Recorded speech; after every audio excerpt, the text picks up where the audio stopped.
اللہ تعالی وبرکاتہ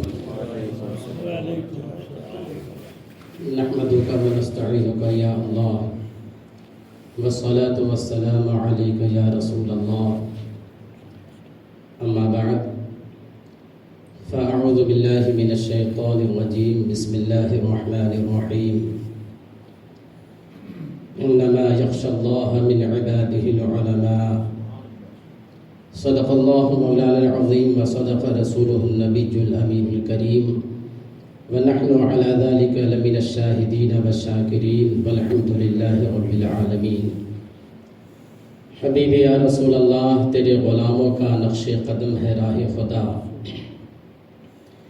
تیرے غلاموں کا نقش قدم ہے راہ خدا، وہ کیا بہک سکے جو یہ سراغ لے کے چلے، جنا بنے گی محبان چار یار کی قبر، جو اپنے سینے میں یہ چار باغ لے کے چلے، رضا کسی سگے طیبہ کے پاؤں بھی چومے، تم اور آہ کی اتنا دماغ لے کے چلے۔ بارگاہ رسالت مآب صلی اللہ تعالی علیہ وسلم میں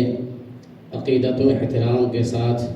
درود پاک کی نظریں پیش کریں۔ اللہم صلی علی سیدنا و مولانا محمد وعلی آل سیدنا و مولانا محمد معدن الجود والکرم، منبع العلم والحلم والحکم وآلہ واصحابہ وبارک وسلم، صلاۃ و سلام علیک یا سیدی یا رسول اللہ صلی اللہ تعالی علیہ وسلم۔ مجھے یہ حکم ہوا ہے کہ میں حضور سیدی سندی محدث کبیر مدظ اللہ العالی کے لیے کچھ تعارفی کلمات آپ حضرات کے سامنے پیش کروں۔ تعارف تو اس کا کرایا جاتا ہے جو غیر متعارف ہو، اور تعارف ان کے سامنے کرایا جاتا ہے کہ تعارف کرانے والے کے سامنے کم سے کم ہزاروں کا لاکھوں کا مجمع ہو۔ یہاں تو ہماری ظاہری نگاہوں میں جو مجمع ہونا چاہیے وہ نہیں دکھ رہا ہے، رجال الغیب ہوں، فرشتے ہوں تو وہ تو اہل نظر ہی انہیں دیکھ پائیں گے، لیکن بہت افسوس ہوتا ہے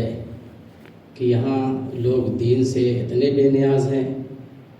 اور بزرگوں کی زیارت اور ان کے کلمات تبریک سننے سے اپنے آپ کو اتنا بے نیاز سمجھتے ہیں۔ اللہ تبارک و تعالی سارے لوگوں کو توفیق خیر عطا فرمائے۔ حضور محدث کبیر مدظ اللہ العالی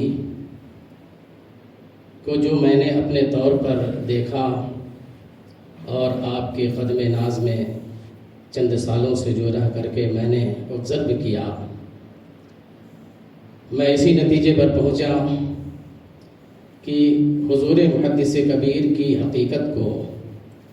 اور ان کے علمی اور فقہی اور فنی کمالات کو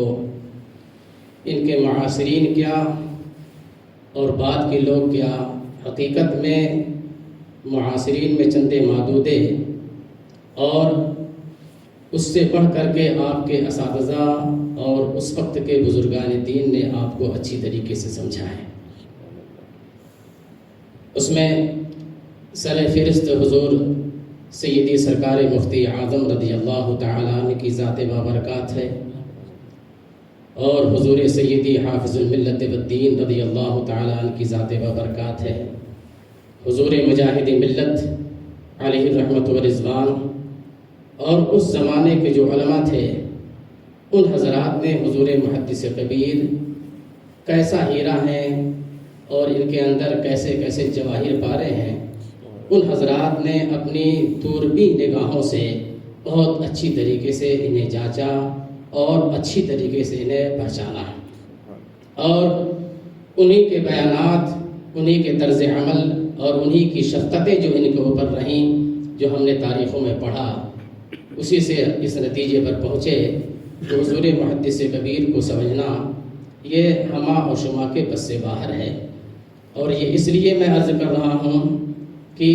ہماری جماعت کے ایک بہت زبردست عالم اعلیٰ حضرت رضی اللہ تعالیٰ عنہ کی محبت میں وہ ہر دم کھوئے رہتے تھے، بلکہ انہیں عاشق رضا اور فنا فی الرضا کہا جائے تو یہ کم نہیں۔ اس لیے کہ ان کا معاملہ یہ تھا،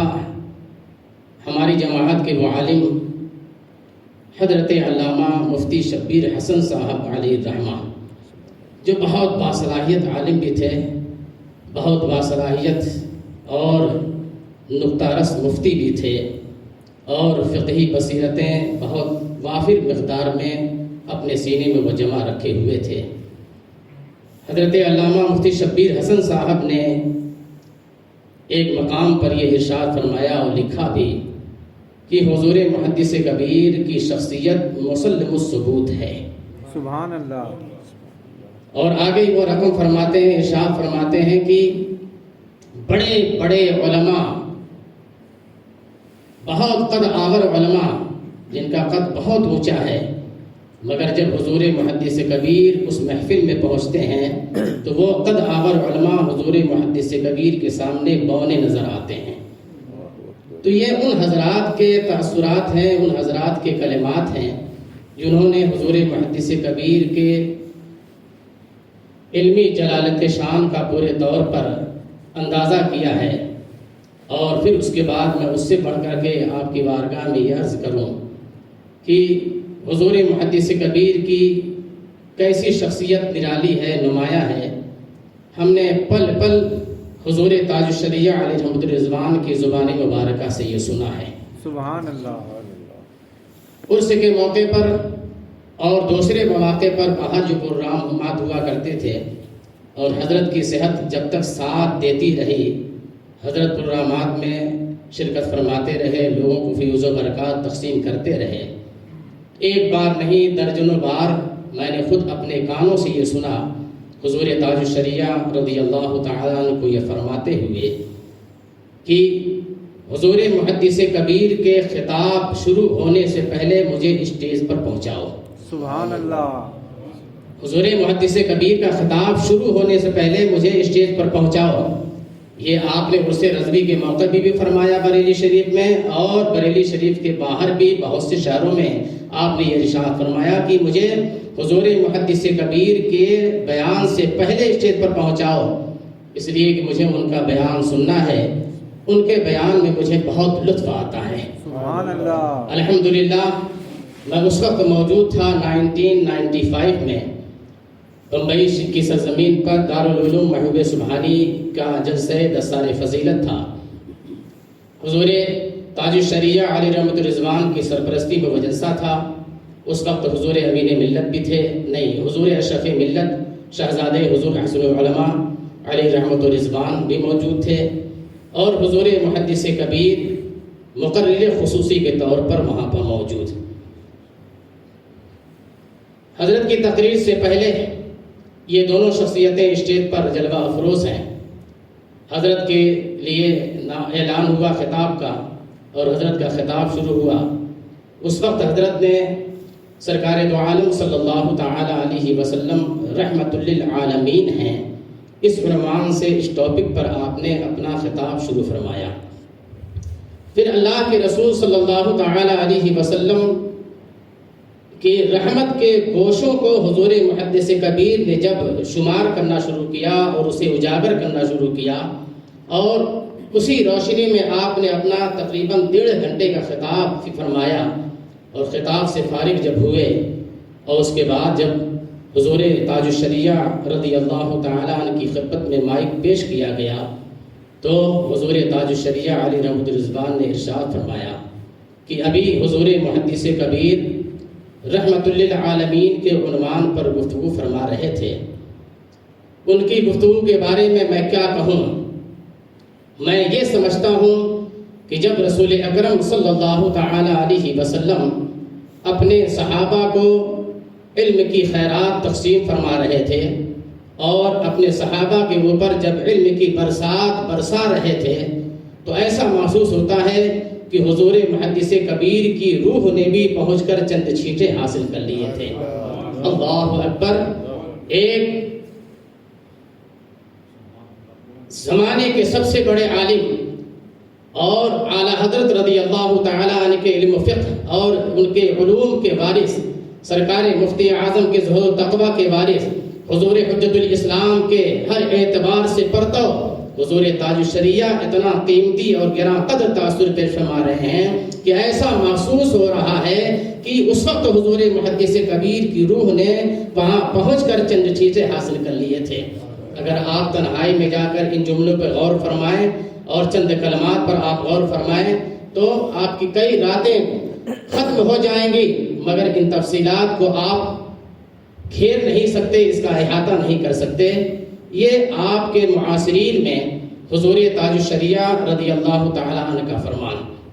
اور آپ کے استاد محترم حضور حافظ ملت علیہ رحمت رضوان نے جب آپ کو جامعہ اشرفیہ میں طلب فرمایا، اور طلب فرمانے کے بعد حافظ ملت اس وقت تک بخاری شریف کا درس دیتے رہے۔ جب حضور محدث کبیر کو بلایا تو پھر اس کے بعد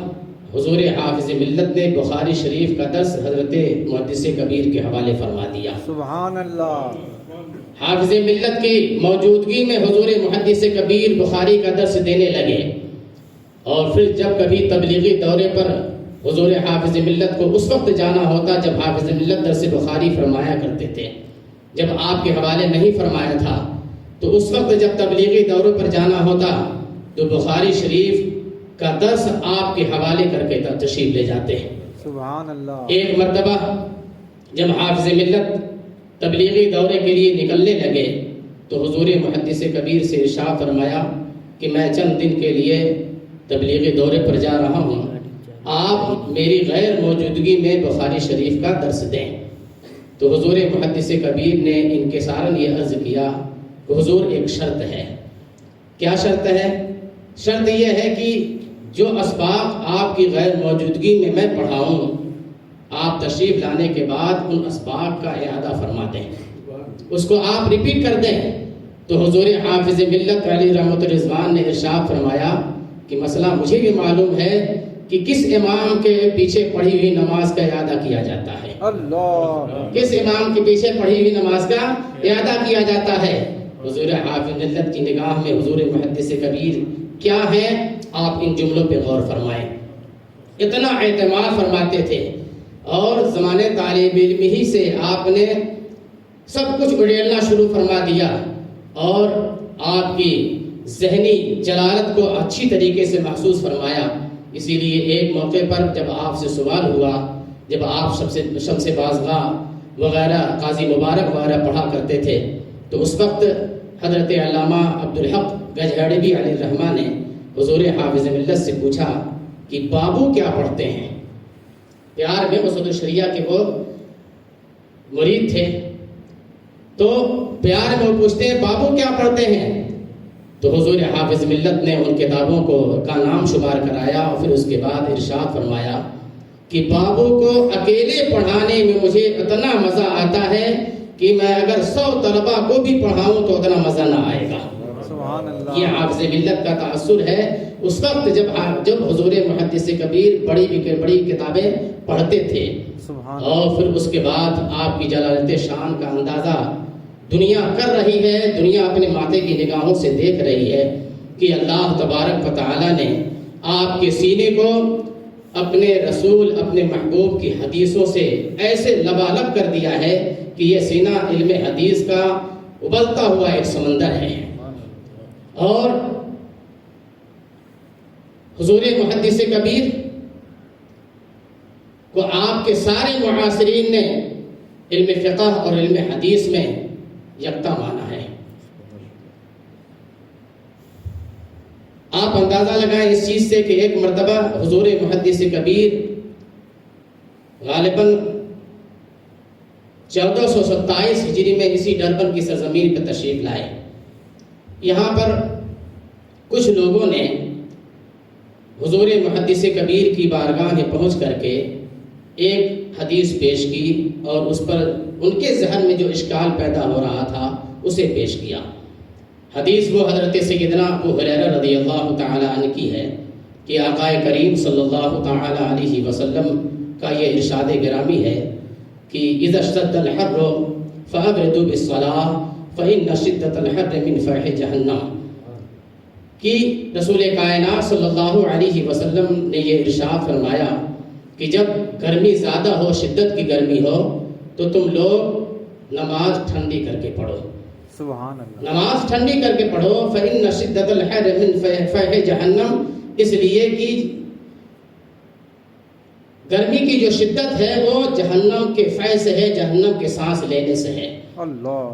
اور پھر اس کے بعد آگے ارشاد فرمایا کہ جہنم نے ایک مرتبہ اللہ کی بارگاہ میں یہ عرض کیا کہ اے رب کریم، جہنم کا ایک حصہ مجھے جلائے دے رہا ہے، جہنم کے دوسرا حصہ مجھے جلائے دے رہا ہے۔ تو اللہ تبارک و تعالی نے جہنم کو سال میں 2 سانس لینے کا موقع عطا فرمایا۔ تو اب لوگوں نے یہ اعتراض کیا کہ جہنم سال میں 2 مرتبہ سانس لیتا ہے، یعنی ایک مرتبہ سانس وہ اندر کرتا ہے تو اس وقت جو ہے وہ ٹھنڈی پڑتی ہے، اور دوسری مرتبہ وہ سانس باہر کرتا ہے تو اس وقت گرمی پڑتی ہے۔ تو لوگوں نے اعتراض کیا کہ حضور، جب جہنم سانس ایک مرتبہ لیتا ہے تو پوری دنیا میں اس وقت جو ہے وہ اندر کرتا ہے تو ٹھنڈی پڑنی چاہیے، اور جب وہ سانس باہر کرتا ہے تو اس وقت جو ہے وہ گرمی پڑنی چاہیے۔ لیکن ایسا نہیں ہے دنیا کا معاملہ، بلکہ ایک ہی ملک میں 10 قسم کے موسم ہوا کرتے ہیں، ایک ہی ملک میں کئی طرح کے موسم ہوتے ہیں، کہیں ٹھنڈک پڑ رہی ہے، کہیں گرمی ہے، کہیں جو ہے وہ برسات ہے۔ تو اس حدیث پاک کا مطلب کیا ہوا؟ جہنم جب 2 مرتبہ سانس لیتا ہے تو ایک ہی مرتبہ میں پوری دنیا میں ٹھنڈک بھی ہونی چاہیے، اور ایک ہی مرتبہ پوری دنیا میں گرمی بھی ہونی چاہیے۔ سوال تو بہت بڑا ہے، مگر اتنا سننے کے بعد بڑے اطمینان کے ساتھ حضور محدث کبیر مدظ اللہ العالی نے ارشاد فرمایا کہ بے شک بلا شبہ جہنم سال میں 2 مرتبہ سانس لیتا ہے، مگر کہیں بھی یہ ذکر نہیں ہے کہ وہ ایک ہی رخ پہ سانس لیتا ہے اور جہنم کے ایک ہی منہ ہیں، کہیں یہ نہیں ہے، بلکہ یہ تو ہے کہ کئی رخ میں اور کئی منہ سے وہ سانس لیتا ہے۔ تو جس منہ سے وہ سانس اندر کرتا ہے، جس طرف سے، اس طرف جو ہے وہ ٹھنڈک پڑتی ہے، جس منہ سے اور جس رخ سے وہ سانس باہر کرتا ہے اس طرف جو گرمی پڑتی ہے۔ اس لیے حدیث پر کسی طرح کا کوئی اعتراض نہیں پڑتا ہے۔ سبحان اللہ۔ جواب سننے کے بعد تو سمجھ میں آتی ہے کہ بہت آسان سا جواب تھا، لیکن اس سے پہلے جب میں نے اشکال پیش کیا تو آپ خود بتائیں کہ آپ جو ہے کتنے غور و فکر میں پڑ گئے تھے۔ تو یہ اللہ تبارک و تعالیٰ نے یہ جو دولت عطا فرمائی ہے، یہ ایک خاص رحمت ہے اور ایک خاص پروردگار عالم کی عطا ہے حضور محدث کبیر کے لیے۔ فقاہت میں آپ جو شان رکھتے ہیں نرالی، الحمدللہ اسی بنیاد پر دنیا آپ کو ممتاز الفقہا کہتی ہے۔ سبحان اللہ۔ اور کتنے مسائل میں نے یہ دیکھا ہے ساتھ میں رہ کر کے کہ حضور تاج الشریعہ علی رحمت و رضوان بہت سے مسائل میں آپ سے تبادلہ خیال فرماتے، اور بہت سے مسائل آپ خود جو ہے فتوی رقم فرماتے، مگر دونوں اگر ایک جگہ موجود نہیں ہیں، بلکہ آپ دوسرے ملک میں ہیں، وہ دوسرے ملک میں ہیں، یا آپ ہندوستان میں ہیں، حضرت باہر ہیں، تو فون کے ذریعے سے حضور تاج الشریعہ پورا فتویٰ سناتے، اور پھر اس کے بعد حضور محدث کبیر اس کی توثیق و تصدیق فرماتے، تو حضور تاج الشریعہ علیہ رحمہ اس فتوے کو جاری فرماتے تھے۔ سبحان اللہ۔ یہ حضور محدث کبیر کا مقام ہمارے بزرگوں کی نظر میں، ہمارے اسلاف کی نظر میں ہے۔ اللہ تبارک و تعالیٰ نے علم حدیث میں تو ایسا ملکہ عطا فرمایا ہے کہ آپ یقیناً امیر المومنین فی الحدیث ہیں۔ بے شک، سبحان اللہ۔ مرکز الثقافت السنیہ کیرالہ جو ہندوستان کے دکنی علاقے میں پڑتا ہے، ساؤتھ میں، وہاں پر علم کا غلغلہ ہے، لیکن شواف حضرات وہاں پر زیادہ ہیں۔ حضور محدث کبیر کو ایک مرتبہ وہاں کے لوگوں نے مدعو کیا، حضرت تشریف لے گئے، گرمی کا وقت تھا، زمانہ تھا، تو آپ نے ارادہ فرمایا کہ میں پہلے غسل کر لوں، غسل سے فارغ ہونے کے بعد جو دوسری ایکٹیویٹیز ہیں اس میں مشغول ہوں۔ تو ایک لڑکا مرکز ثقافت السنیہ کا وہ غسل خانے تک چھوڑنے کے لیے آیا، اور چونکہ وہ شافعی المسلک تھا، اس نے حضور محدث کبیر کے سامنے بخاری کی ایک حدیث جس میں دعائے قنوت کے بارے میں اس نے کہا کہ اللہ کے رسول صلی اللہ تعالی علیہ وسلم رکوع کے بعد دعائے قنوت پڑھا کرتے تھے، اور یہ آپ کا عمل ہمیشہ رہا، آپ کی وفات ظاہری تک یہ عمل آپ کا رہا۔ اب وہ یہ حدیث پیش کر کے کہتا ہے کہ اس لیے ہم لوگ اپنے مسلک میں مضبوط ہیں، اور آپ کا جو مسلک حنفی مسلک ہے وہ کمزور ہے۔ حضور محدث کبیر نے مسکرا کر کے اسے ٹالنا چاہا کہ ٹال دوں، مگر آپ کی خاموشی اور مسکراہٹ سے اس نے سمجھا کہ شاید آپ کو جو ہے اس کا جواب نہیں آتا ہے۔ تو اولاً حضور محدث کبیر نے یہ جواب عنایت فرمایا کہ یہ ائمہ مجتہدین کا معاملہ ہے، امام شافعی کا وہ مسلک ہے، امام اعظم کا یہ مسلک ہے، امام مالک کا یہ مسلک ہے، اس لیے یہ اختلاف ائمہ تک رہنے دی جائے۔ ان حضرات نے بھی جو کچھ بھی مسائل مستنبط کیے ہیں وہ احادیث سے ہی اور قرآن کریم سے مستنبط کیے ہیں، اس لیے اس کو رہا جائے۔ لیکن ان باتوں سے وہ یہی سمجھا کہ حضور محدث کبیر کو واقعتاً اس کا جواب نہیں آتا ہے۔ تو چلتے چلتے حضور محدث کبیر نے فرمایا کہ اب لگتا ہے کہ اس کو جواب دینا ہی پڑے گا۔ تو آپ نے ارشاد فرمایا کہ کیا میں اس حدیث کے خلاف بخاری ہی سے دوسری حدیث پیش کر دوں؟ اچھا، اس کے خلاف بخاری میں حدیث ہے؟ حضرت نے فرمایا بالکل ہے، بالکل ہے۔ اور اس کے بعد حضور محدث کبیر رضی اللہ تعالی، حضور محدث کبیر مدد اللہ العالی نے حضرت عاصم بن احول کی حدیث پیش کی جو بخاری میں ہے، اور اس میں آپ نے جو ذکر ہے وہ یہ ہے کہ حضور سرکار دو عالم صلی اللہ تعالی علیہ وسلم نے رکوع کے بعد قنوت جو پڑھی ہے وہ صرف 1 مہینے تک پڑھی ہے، اور بھی ایک خاص معاملے میں پڑھی ہے، ورنہ آقا کریم صلی اللہ تعالی علیہ وسلم کا ہمیشہ کا یہ معمول رہا کہ آپ جو ہے وہ رکوع سے پہلے قنوت پڑھا کرتے تھے۔ اب جب آپ نے یہ حدیث پورے تفصیل اور پورے شرح و بسط کے ساتھ پیش فرما دی تو وہ خاموش ہوا اور بڑے تعجب سے پوچھتا یہ بخاری میں حدیث ہے؟ حضرت نے فرمایا پہلے ہی میں نے یہ کہہ دیا ہے کہ بخاری سے بھی پیش کروں گا۔ تو الحمدللہ حضرت کا علم حدیث کے اعتبار سے، فقہ کے اعتبار سے، تفسیر کے اعتبار سے، اور اس کے علاوہ معقولات میں الحمدللہ اللہ تبارک و تعالیٰ نے ہر فن میں اور ہر سبجیکٹ میں آپ کو ممتاز بنایا ہے۔ صرف آپ فقہ ہی میں ممتاز الفقہاء نہیں ہیں، بلکہ حقیقت میں آپ ممتاز العلماء ہیں۔ یہ جو کچھ بھی میں نے کہا یہ تعارف کے طور پر نہیں ہے، بلکہ ہم نے جو پڑھا ہے، جو قدموں میں رہ کر کے سیکھا ہے، اس کے میں نے چند جو ہے وہ نمونے، چند لائنیں میں نے پیش کی ہیں، ورنہ حضور محدث کبیر کی ذات کو، آپ کی شخصیت کو اور آپ کے علمی کمالات کو سمجھنے والے دنیا سے چلے گئے۔ ہمیں سمجھنا ہے تو ہم اپنے اسلاف سے محبت کریں تو حضور محدث کبیر کی حیثیت ہمارے سامنے کھل کر کے آئے گی۔ بس آپ سے میں یہی عرض کروں گا کہ ضرورت ہے کہ حضور محدث کبیر اور آپ کے وہ شاگرد جو مسلک اعلیٰ حضرت کی صحیح ترجمانی کر رہے ہیں، صحیح نشر و اشاعت کر رہے ہیں، ان کے قدموں سے وابستہ رہا جائے، اس لیے کہ یہ دور بہت ہی پرفتن دور ہے، ایمان کے لیے بہت پرآشوب دور ہے، اور اعلیٰ حضرت رضی اللہ تعالیٰ عنہ نے ہمارے ہی لیے اس دور میں یہ تنبیہ فرمائی ہے، سونا جنگل رات اندھیری، چھائی بدلی کالی ہے، سونے والو جاگتے رہیو، چوروں کی رکھوالی ہے۔ اس لیے آپ حضرات جماعت سے جڑ کر کے رہیں، اپنے علماء سے جڑ کر رہیں، آپ اپنے آپ کو اکیلے جماعت سے نہ کریں۔ بکری جو ریوڑ کے ساتھ رہتی ہے وہ محفوظ رہا کرتی ہے، اور جو ریوڑ کو چھوڑ کر کے الگ ہوتی ہے اسی کا شکار کیا جاتا ہے۔ اس لیے آپ کے اندر طاقت نہیں ہے کہ آپ جو ہے وہ شکاری کے داؤ پیچ سے اپنے آپ کو بچا سکیں، وہ کمندے آپ کے اوپر فوراً ڈال لے گا، مگر آپ ایسے علماء جلیل کی بارگاہ میں ان کے قدموں سے وابستہ رہیں گے تو آپ ہمیشہ محفوظ رہیں گے، مامون رہیں گے، اور آپ کا ایمان تازہ تابندہ رہے گا۔ تو دنیا سے جاتے ہوئے آپ کہیں گے انہیں جانا، انہیں مانا، نہ رکھا غیر سے کام، للہ الحمد میں دنیا سے مسلمان